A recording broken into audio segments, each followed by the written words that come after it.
If you've ever held back from saying something clearly because you didn't want to come across as rude, this episode is for you. Because most women aren't struggling with what to say, they're holding back because they're worried about how it will sound. Will I come across as too much, too blunt, too harsh?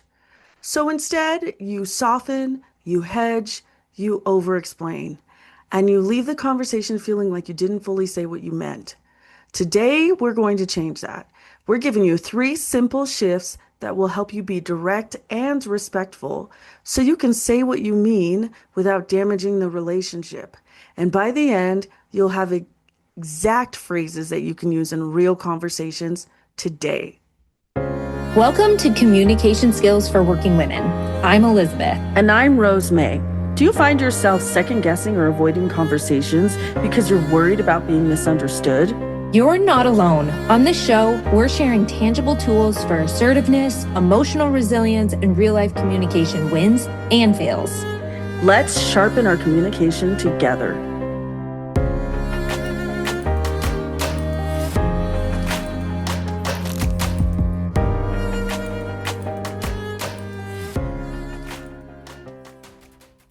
If you're listening to this and thinking, this is exactly what I struggle with, we want to invite you to share it with a friend and leave a review. This helps other people find us.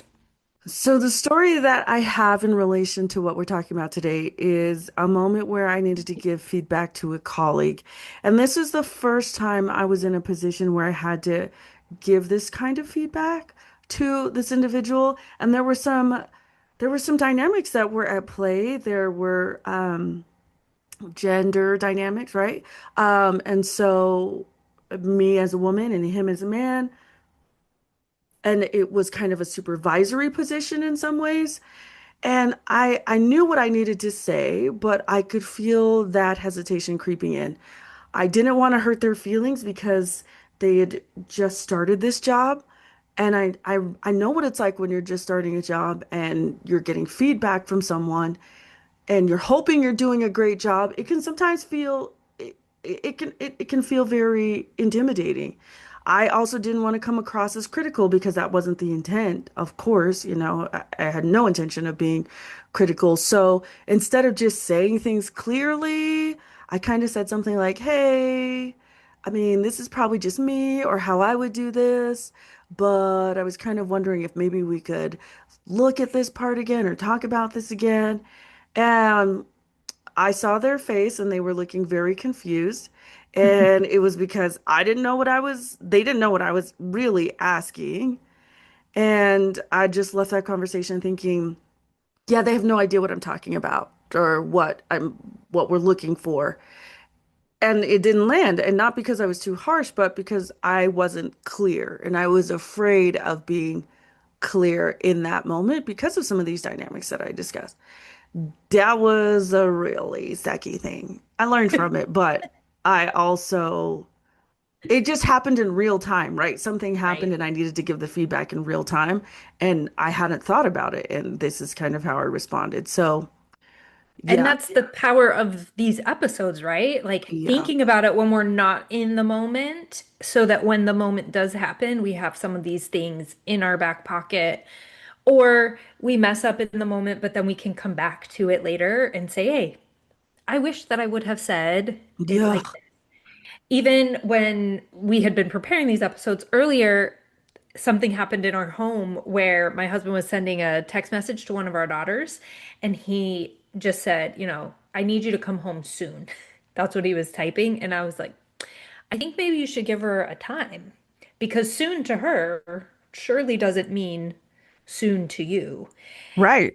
The interesting thing, I think, is you wanted, there were all these dynamics, right? Like you wanted to make sure that that person felt comfortable. You didn't want to come across too harsh. You had whatever your kind of hidden commitments were. And I think the same thing with my husband in our family. He doesn't want to be this dad that's like, you need to be home at this time. He wants to be Hmm. extending trust and different things. And so we forget at times that that clarity builds that trust. That clarity gives people the framework to work together. For sure. For sure. So let's walk through three simple shifts that will help you do exactly that. And these are small, but they can completely change how your communication lands with the person with whom you're interacting. Yes. So let's start with leading with clarity. Most women start with cushioning. You soften the entry into your message. This might be nothing. I think you used that exact words when you Yeah, were is that telling like your this might stories. be a thing that I do? Yeah. Yeah. This might be nothing. Yeah. I don't want this to sound wrong. I could be off here. Why do we do this? We do this because we're trying to manage how we're perceived. We're trying to make sure the other person doesn't feel uncomfortable. But here's what's really happening. We're delaying our point and we're diluting the message. Yep. So here's what we can do instead. So shift from confusing to clarity. Instead of, I don't want this to sound harsh, but you can say, I want to be direct.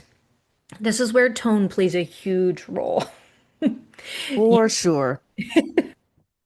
So, if you need to practice, practice in the mirror, get on the phone, practice in your voice notes. Like, I want to be direct. Instead of, this might be nothing, you can say, I noticed something that I want to address. Instead of, I could be wrong, say, here's what I'm seeing. Remember, clear is kind and unclear is unkind. It And sure is. also notice how your body feels when you say each of those different things. I don't want this to sound harsh, but, or say, I want to be direct. Like you feel very different when you go to those direct lines.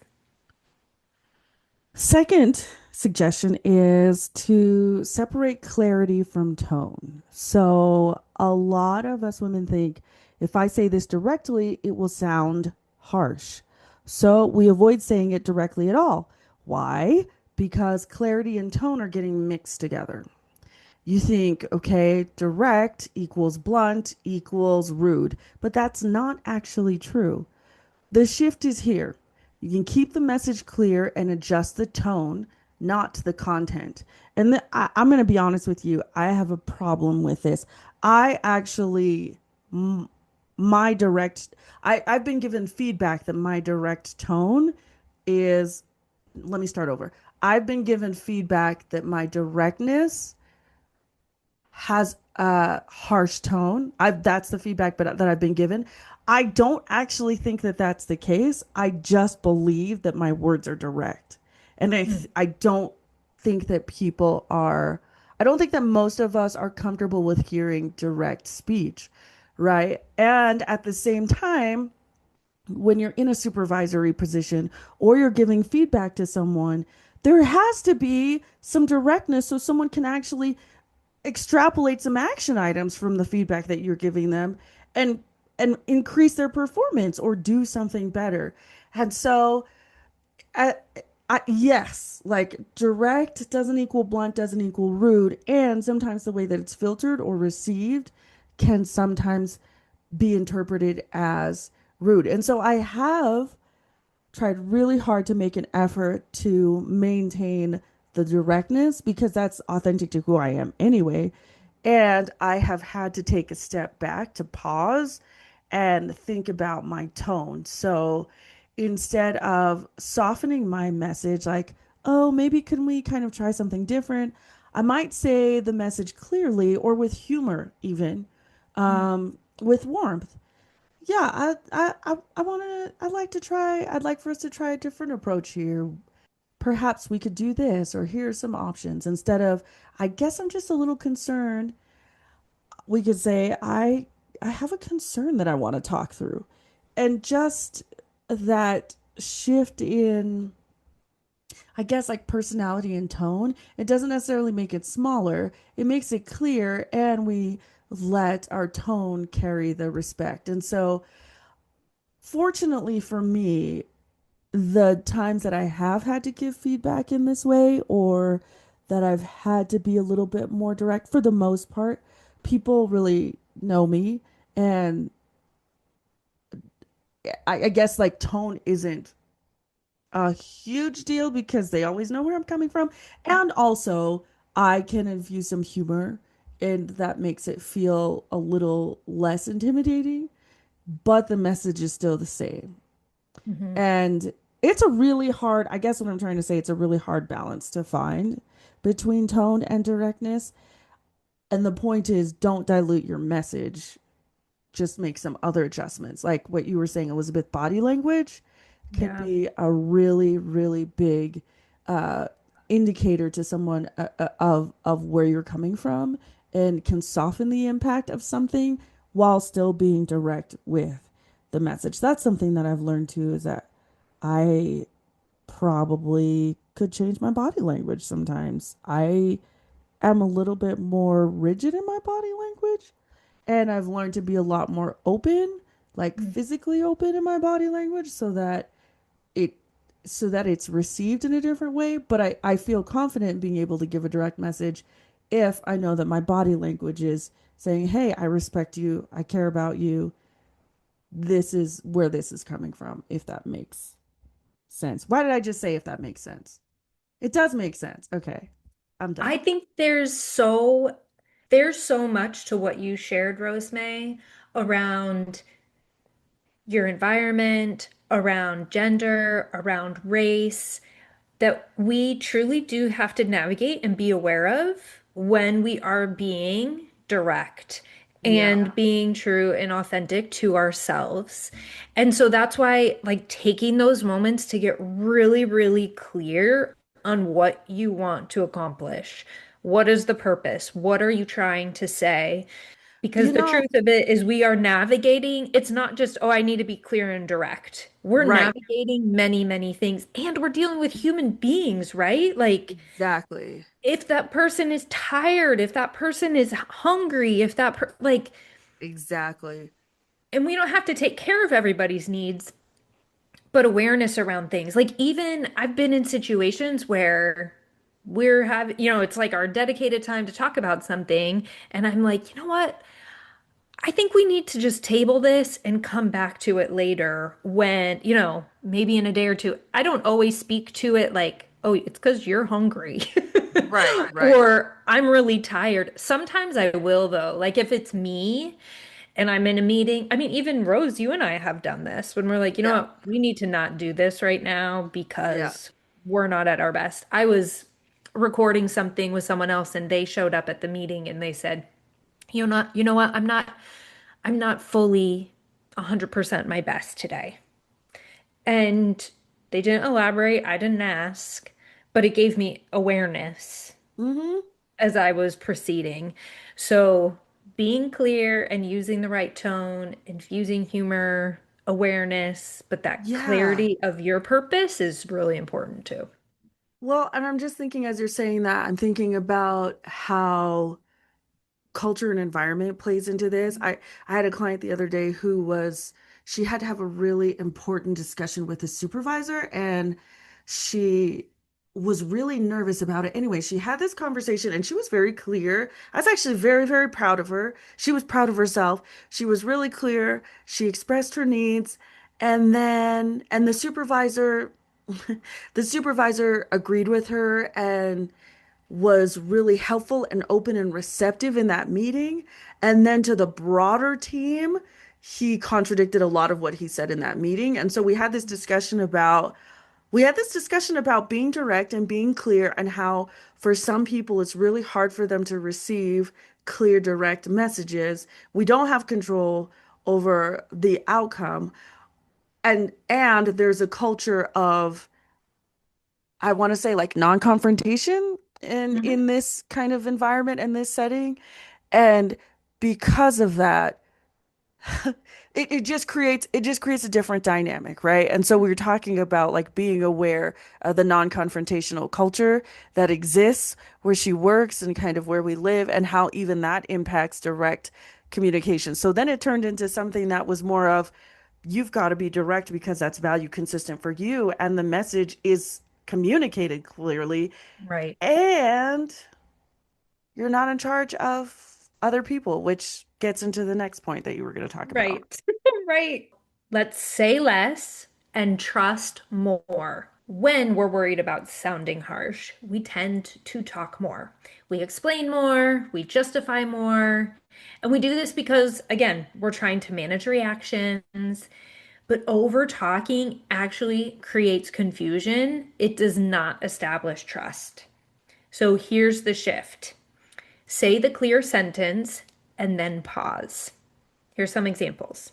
Instead of, I just want to explain why I think this might not be working, say, this approach isn't working. Another example, instead of, I hope this doesn't come across wrong, but I think we need to change direction, say, we need to change direction here.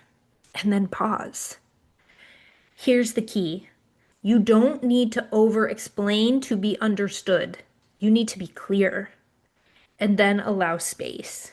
So many people are uncomfortable with space, and I'm telling you, as as a therapist, it is the one of the most it is a gift. Space Hmm. and silence is a gift. Okay, tangent. I was just watching the show with a death doula, and she was talking about, yeah, I know this sounds like so off topic. I'm bringing it back. She was talking about in those final moments of a loved one's life, oftentimes the family members want to feel the silence.